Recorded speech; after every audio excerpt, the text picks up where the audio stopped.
علي وسيدتنا فاطمة وسيدتنا زينب وسيدنا حسن وسيدنا حسين وعلى آله وصحبه وبارك وسلم.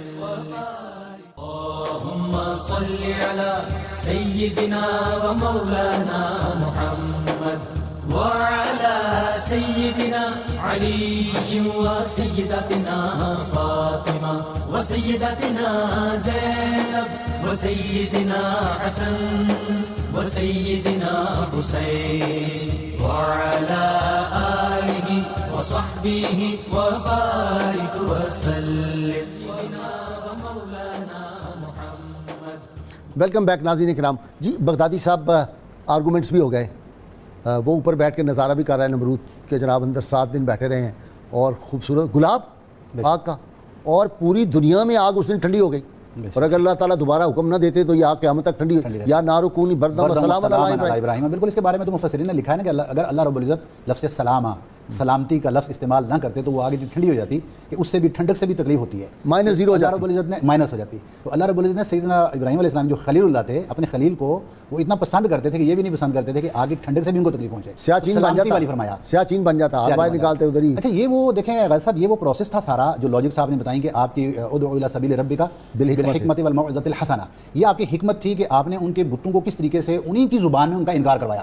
ستارے دیکھے انکار کروایا کہ ڈوب جاتے ہیں, چاند دیکھا, سورج دیکھا, اس کے بعد آپ یہاں پر پہنچ کے جب آگ کا یہ واقعہ آتا ہے تو یہ وہ ہے جو آپ کا پیک سچویشن آ جاتا ہے. ٹھیک ہے کہ آپ یہ پروسیس طے کرتے ہوئے آپ اس جگہ پر آ گئے ہیں جو سب سے اعلیٰ دربار تھا اس دور کا دنیا کے اعتبار سے, اور وہ نمرود کا دربار تھا. نمرود نے مختلف تاریخ کے اندر یہ واقعات پائے جاتے ہیں کہ دیکھ لیا تھا کہ آپ آگ کے اندر کس طریقے سے سکون اور اطمینان کے ساتھ وہاں بیٹھے ہوئے ہیں. گلاب کے پھول تھے, پھولوں اور باغات کے اندر, اور پھر یہ بھی ہے کہ ایک فرشتہ بھی آپ کی شکل میں آپ کو مانوس کرنے کے لیے آپ کے ساتھ موجود تھا. اچھا لیکن بغدادی صاحب جن رسیوں سے آپ کو باندھ کے پھینکا گیا تھا وہ جل گئی ہیں, لیکن آپ کو اس کا اثر تک نہیں ہوا. کمال ہے. تو یہی بنیادی طور پہ نا خلیل اللہ اور آپ کی استقامت اور یقین کا ہی یہ نتیجہ تھا کہ آپ کو اللہ رب العزت کے اوپر اس حد تک یقین تھا.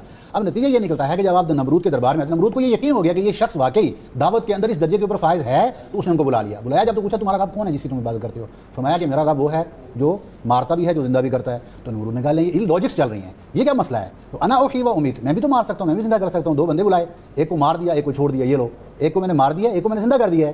تو یہ تو بات وہی ہوگی جو آپ کہہ رہے تھے. اب حکمت میں دیکھیں کہ آپ نے پہلے وہ والا آپ کو دلیل پہ لائے کہ جس کے اوپر اس کے پاس جواب تھا, لیکن دوسری سائڈ آپ نے وہ دلیل دی کہ جو اس کے لیے ممکن نہیں تھی. آپ نے فوری طور پہ اس سے پوچھا کہ میرا رب تو وہ ہے جو مشرق سے سورج کو طلوع کرتا ہے, اگر تو بھی خدا ہے تو لا پھر مغرب سے طلوع کر کے دکھا. تو اس وقت کہتے ہیں وہ الذین کفروا, کہ جو کافر لوگ تھے اس وقت وہ حیران رہ گئے اور وہ ان کی دلیل کے اوپر جواب نہیں رہا ان کے پاس. جی کالر آ گیا, السلام علیکم. کون صاحب ہے؟ جی جی السلام علیکم. وعلیکم السلام ورحمۃ اللہ. جی جی میں نادیہ شاہ بات کر رہی ہوں لیا سے. جی نادیہ بیٹے بتاؤ. ہاں جی میرے نا 3 سوال ہیں, وہ چھوٹے چھوٹے سے. ایک تو یہ کہ حضرت ابراہیم علیہ السلام کی اولاد کتنی تھی, اچھا, اور دوسرا سوال یہ ہے کہ میں نا قرآن پاک پڑھ رہی ہوں تجوید کے ساتھ انٹرنیٹ سے ڈاؤن لوڈ کر کے کہ وہ چھوٹی چھوٹی آیت ہیں, اور اس کا بھی میں یہ کر سکتی ہوں یا نہیں. اور تیسرا سوال یہ ہے, وہ ہمارے گھر میں نا بلی رکھی ہوئی ہے ہم نے, تو وہ بلی جو ہے نا وہ ہمارے کپڑوں کے ساتھ لگتی ہے, ہمارے ارد گرد پھرتی ہے, اور نہ ہم اسے پیار سے مار بھی دیتے ہیں کہ وہ حکم تو یہ ہے کہ اسے نا ابھی روئی کے گولے سے مارنا ہے, اور ہم تو اسے کبھی جوتوں سے بھی مار دیتے ہیں, پیار سے مارتے ہیں. جیسے کہ وہ اب ہمارے گھر میں نا نیند کے اوپر نا کاکا نے گھونسلہ بنایا نا, وہ اسے خراب کرنے کے لیے چڑھتے ہیں نا, اسے مارنے کے لیے وہ کرتے ہیں. تو 2-3 دن سے وہ ایسے کرے نا. اب ٹھیک ہے نیکسٹ کالر دے دیں جی. یہ بلی والا تو ڈاکٹر تنولی کا ہے, یہ بھی بلیوں کا بڑا شوقین ہے, اس سے پوچھیں. السلام علیکم. جی السلام علیکم. جی وعلیکم السلام. محمد محبوب بات کر رہا ہوں جی ساہیوال سے. جی فرمائیں محبوب صاحب. غازی صاحب یہ میں سوال کرنا تھا, پیارے آقا علیہ الصلوۃ والسلام نے فرمایا کہ میری نسل پاک میں سے کسی نے بھی شرک نہیں کیا. صحیح. اللہ رب العالمین کے ذات کے علاوہ کسی کی عبادت نہیں کی. تو آزر جو بت پرست تھا اس کو کس طرح حضرت ابراہیم کا والد کہا جاتا ہے؟ وہ تو آپ دیکھیں نا, پہلے ہی پروفیسر صاحب نے, سعید احمد خان صاحب نے بتا دیا, وہ چچا تھا, آپ کے والد طارق تھے, یہ انہوں نے بتا دیا خان صاحب نے, یہ پہلے جواب آ چکا ہے. نیکسٹ دے دیں جی. السلام علیکم. جی وعلیکم السلام. آفتاب عالم کر رہا ہوں جی کراچی سے. جی آفتاب صاحب آپ خیریت سے ہیں؟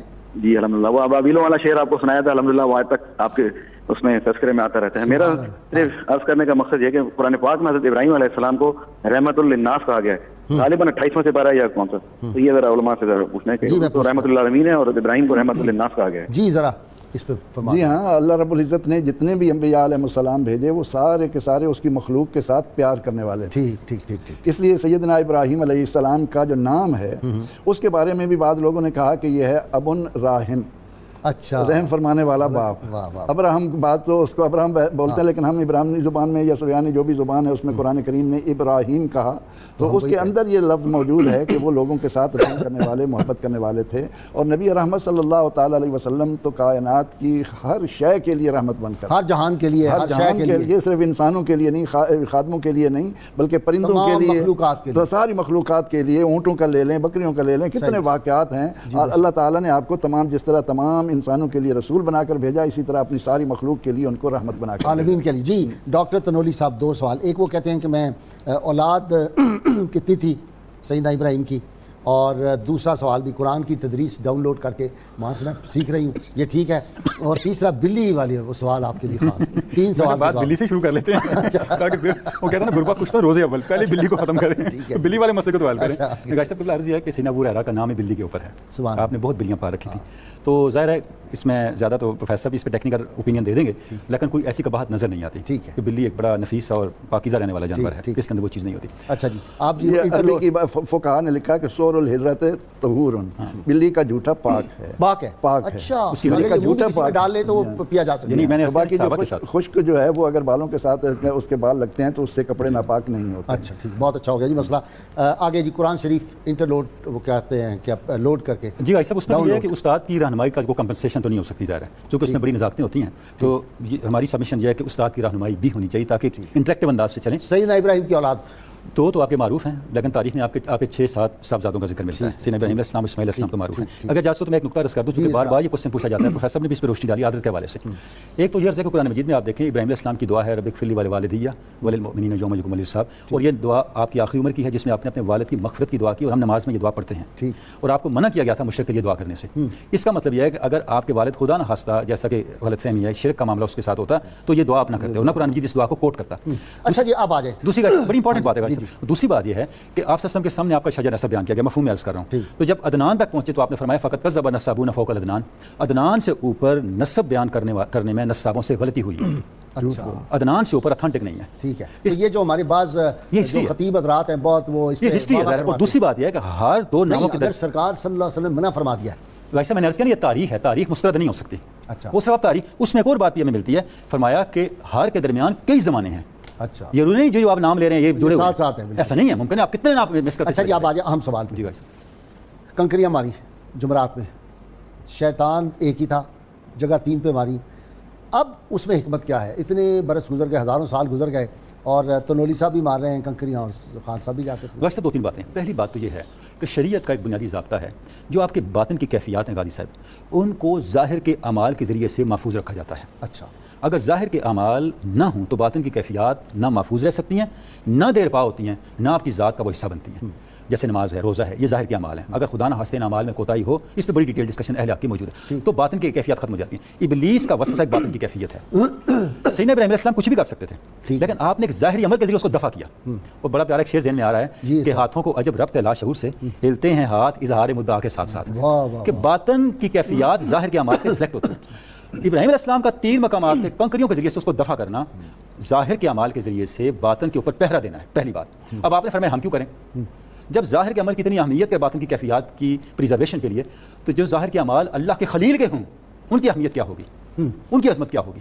کیونکہ اس کی نسبت ایک صاحب قلب سلیم کے ساتھ ہے، اللہ کے ایک محبوب بندے کے ساتھ ہے. لہذا جب بھی آپ اس عمل کو دہراتے رہیں گے، آپ اس برکت تک پہنچتے رہیں گے جس برکت کے اصول کے لیے وہ عمل انجام دیا. نہیں، دوسرا یہ کہ آپ شیطان کے حملے سے بھی محفوظ رہیں گے. بھائی صاحب، حملہ انہوں نے عمل کیا، جب ہم میں وہی عرض کر رہا ہوں، شیطان کے حملے سے آپ کئی طریقے سے بچ سکتے ہیں، لیکن یہ وہ عمل ہے جو خلیل اللہ نے کیا. ہاں، ان پہ اگر حملہ کرنے کی اس نے کوشش کی تو ہم پہ تو ہر وقت حملہ کرنے کی کوشش نہیں کرتا، حملہ آور ہے، تو اس کو دفع کرنے کے لیے کافی حد تک کامیابی ہو جاتا ہے. کافی حد سے کافی کو نکال ہی رہے ہیں، کامیاب ہے جیسے حالات نظر آ رہے ہیں. صحیح بات ہے. نہیں، انشاءاللہ آنے والے دنوں میں کچھ مہینوں کے لیے تو میں سمجھتا ہوں بہت ناکام ہوگا. اگر وہ ہمارے کہنے پہ لوگ چلتے رہے تو انشاءاللہ شیطان پیٹتا رہے گا اور روتا رہے گا اور جا کے احتجاج کرتا رہے گا شیطان. لیکن اگر وہ ہمارے کہنے پہ نہ چلے، نبی کریم صلی اللہ علیہ وسلم کے گستاخوں کو، دین کے دشمنوں کو ساتھ ملایا، تو پھر شیطان کا حملہ کامیاب ہوگا. ہم نے دونوں راستے بتا دیے. ناظرین کرام، آج کے سوال کا وقت ہو گیا. ہم ہر روز آپ سے سوال پوچھتے ہیں، جو صحیح جواب دیں ان کو کسان آئل کی جانب سے گفٹ پیش کیا جاتا ہے. سیدنا ابراہیم علیہ السلام کا ذریعہ معاش کیا تھا؟ گزشتہ سوال جو ہم نے آپ سے پوچھا تھا سورۃ النمل میں بسم اللہ الرحمن الرحیم 2 بار آئی ہے. خوش نصیب حضرات جنہوں نے سب سے پہلے صحیح جواب دیے: امبرین ارشد لاہور، حافظ محمد حسن بہاولپور، سید محمد علی اکاڑا، خالد جاوید فیصل آباد، محمد بلال حیدر جھنگ، محمد ساجد حافظ آباد، چودھری محمد خبیب حویلی لکھا اکاڑا، مسرت عباس میاں والی، محمد ریاض کراچی، سمیع اللہ سیالکوٹ، ڈاکٹر محمد شہباد رشید ساہیوال، خلیل احمد اسلام آباد. آپ سب کو انشاءاللہ آپ کے گفٹ جو ہیں وہ پہنچا دیے جائیں گے. اچھا جی، اللہ تعالیٰ پھر جب اس کے بندوں کو کوئی تنگ کرتا ہے اور وہ اپنی انتہا پہ پہنچتا ہے تو پھر اللہ کی مدد اور نصرت آتی ہے. پھر کیسے آتی ہے؟ جی بے شک، جیسے سیدنا ابراہیم علیہ السلام کا ہی واقعہ ہے کہ نمرود کے ساتھ جب آپ نے یہ سارے اس کے وار لاجیکلی بھی دعوت کے ناکام ہو گئے اور وہ کوئی جواب نہیں دے پایا، تو اس کے باوجود بھی کیونکہ جو دنیا کی ایک طاقت ہے وہ بڑا خدا ہے ان لوگوں کے لیے، وہ ایمان اور رب کی ذات کے اوپر اس لیے یقین نہیں رکھتے ہیں کہ دنیا کے اندر کو نظر آ رہا ہوتا ہے کہ اگر ہم اس اقتدار سے نکل جائیں گے تو پھر شاید یہ اس لیے نعوذ باللہ پاکستان کے ایک سیاستدان نے کہہ دیا تھا کہ عوام کی مدد کے بغیر تو نبی بھی نہیں کامیاب ہو سکتے. لا حول ولا قوۃ الا باللہ. تو اس لیے ان کو اب بھگتان بھی تو پڑ رہا ہے غازی صاحب، آپ کی بدعائیں بھی ان کے ساتھ تھیں. تو نتیجہ یہ تو دعائیں تھیں، بد دعائیں تو نہیں تھیں. یا اللہ پاکستان کو دیانتدار کو رہا تھا. پاکستان اس سے یہ پتہ چلتا ہے ہر چیز کا ساتھ ہونا بہتر نہیں ہوتا. تو غازی صاحب وہاں پہ جب نمرود اللہ رب العزت جس کی دعوت دی جا رہی تھی اس کے اوپر اس نے عمل نہیں کیا، تو اس وقت خلیل اللہ کی تائید میں اللہ رب العزت کی طرف سے نمرود کے لشکر کو اور اس کی ذات کو تباہ کرنے کے لیے اللہ رب العزت نے سب سے چھوٹا مچھر جس کی کوئی وقت آج کے دور میں نہیں ہوتی، ہم اس کو کچھ نہیں سمجھتے، اللہ نے وہ بھی سمجھتے. اس نے تو مت مار دی. وہ کون سا بخار ہے جی جو ڈینگی نے مت مار دی، حکومتیں ہلا کے رکھ دی بڑی بڑی. اچھا یہ ہوا کیا خاص صاحب؟ یہ وجہ یہ ہے کہ قرآن کریم میں جب مکھی اور مچھر کا ذکر آیا تو مشرکین کہنے لگے کہ یہ اللہ کا کلام نہیں ہو سکتا. اگر اللہ کا کلام ہوتا تو اس میں ایسی چھوٹی چھوٹی چیزوں کا ذکر نہ ہوتا. اس پر رب کریم نے جواب دیا کہ ان اللہ لا یستحیی ان یضرب مثلا ما بعودۃ فما فوقہا، کہ تم یہ ان چیزوں کو معمولی سمجھتے ہو، اللہ تعالیٰ کو ان کی مثال بیان کرنے میں کسی طرح کی کوئی جھجک نہیں ہے. فَيَعْلَمُونَ أَنَّهُ الْحَقُّ یہ آگے جی فَيَعْلَمُونَ أَنَّهُ الْحَقُّ مِن رَبِّهِمْ فَأَمَّا الَّذِينَ آمَنُوا فَيَعْلَمُونَ أَنَّهُ الْحَقُّ وَأَمَّا الَّذِينَ كَفَرُوا فَيَقُولُونَ مَاذَا أَرَادَ اللَّهُ بِهَذَا مَثَلًا.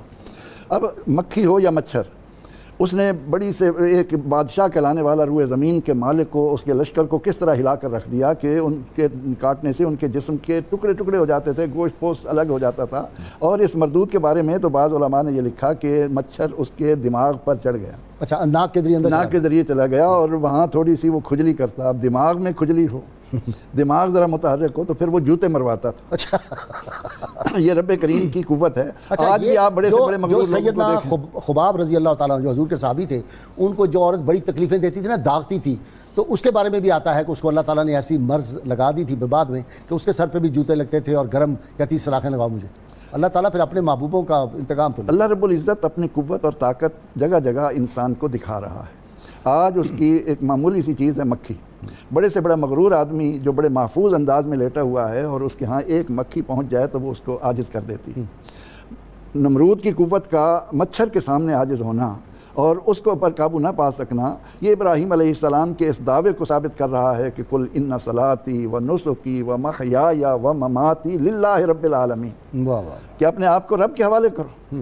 اس دنیا کے اندر میں تو اس ابراہیم علیہ السلام کے حوالے سے یہ اس بات پر زور دیا کرتا ہوں کہ وہ لوگ جو رب تعالیٰ کے وجود کے لیے دلیل کے متلاشی رہتے ہیں، وہ سیدنا ابراہیم علیہ السلام کو دیکھیں کہ انہوں نے کس موقع پر دلیل مانگی ہے اور پھر اس کے نتائج آج قیامت تک حج کی صورت میں موجود ہیں. ڈاکٹر تنولی، وہ کیا ہے فضائے بدر پیدا کر کس کا ہے؟ فضائے بدر پیدا کر کے فرشتے تیری نصرت کو اتر سکتے ہیں گردوں سے کتار اندر کتار. اب بھی آپ نے پوچھا کس کا، اقبال کا نہیں ہے.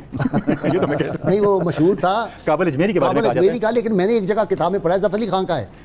زیادہ مشہور یہی ہے کہ یہ ظفر علی خان کا. آپ نے مجھے کابل اجمیری کا، میں کابل اجمیری کہتا رہا ہوں جی، کیونکہ عام طور پہ غلط علام یہ ہے کہ علامہ کا ہے، تو علامہ کا نہیں. علامہ کا نہیں ہے.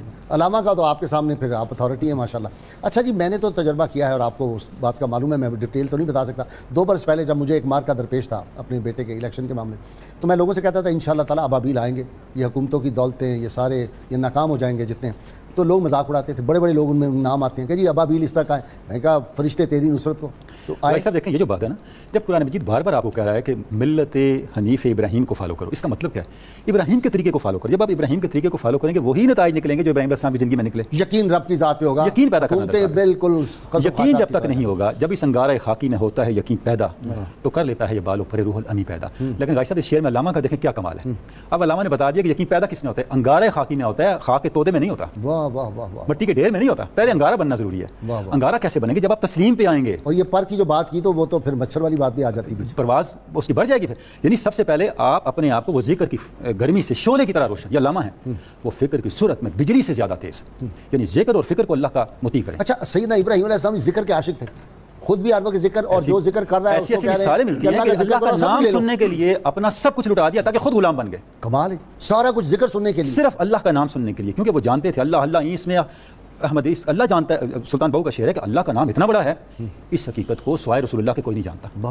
لفظ اللہ کیا ہے نا کہ ساری دنیا ایک پلڑے میں ہو غالباً خان صاحب، اور صرف لا الہ الا اللہ محمد رسول اللہ ایک پلڑے میں رکھ دیا جائے۔ یہ اللہ رب العزت نے اپنے کلیم موسیٰ علیہ السلام سے فرمایا تھا اچھا کہ جب موسیٰ علیہ السلام کامیابی سے پار ہو گئے، فرعون غرق ہوا، تو عرض کی مولا کریم مجھے کچھ کلمات بتا جن سے تیرا شکر ادا کروں۔ تو بتایا گیا کہ کہو لا الہ الا اللہ۔ تو آپ کو لگا کہ یہ کلمات تو چھوٹے سے ہیں، فرمایا رب کریم نے کہ ایک پلڑے میں لا الہ الا اللہ رکھ دو اور دوسرے پلڑے میں زمین و آسمان کی وسعتوں جتنی چیز رکھ دو، یہ اس پر بھاری رہے گا۔ اسی لیے پیغمبر رحمت صلی اللہ علیہ وسلم نے فرمایا کہ افضل ذکر لا الہ الا اللہ۔ اور یہ اہل سنت و جماعت کا امت مسلمہ پر احسان ہے کہ صحابہ کرام رضوان اللہ علیہ مجمعین کی طرح مساجد میں آج بھی سلام پھیرتے ہی لا الہ الا اللہ کا، محمد رسول اللہ، لا الہ الا اللہ محمد رسول اللہ کا کلمہ خاصا پورا ہی کہاں کریں کہ لوگ پورا ہی کلمہ پڑھا کریں۔ کلمہ یہ تو جو پاکستان کا مطلب کیا، لوگ آج تک آدھا نعرہ لگاتے تھے تو اللہ تعالیٰ معاف کرے، آدھے نعرے کا نقصان ہوتا ہے، میرے خیال پورا ہی لگانا چاہیے۔ آدھا نعرہ لگانے کا نقصان ہے، شاید ہم پوری بات نہیں کر سکے ابھی۔ لا الہ الا اللہ کا جو تنفیذ ہے تو محمد رسول اللہ کے ذریعے ہوگی نا۔ اس کا نفاذ کیا ہے؟ محمد رسول اللہ۔ جب پورا کریں گے تو ایجنڈا مکمل ہوگا۔ اچھا چھپکلی والا بات رہ گئی، اب وقت ختم ہو گیا ہے۔ ویسے اچھی بات ہے، ایسے پروگرام میں چھپکلی کی بات نہیں ہوئی۔ آپ بچ گئے، وہ چھپکلی والا میں نے پوچھنا تھا۔ ناظرین کرام، کتاب الشفا سے نسخے کا وقت ہو گیا۔ بھولے ہوئے قرآن پاک کو دوبارہ یاد کرنے کا یہ عمل ہے۔ سورۃ النمل کی آیت نمبر 6 ہے، وَإِنَّكَ لَتُلَقَّى الْقُرْآنَ مِن لَّدُنَّ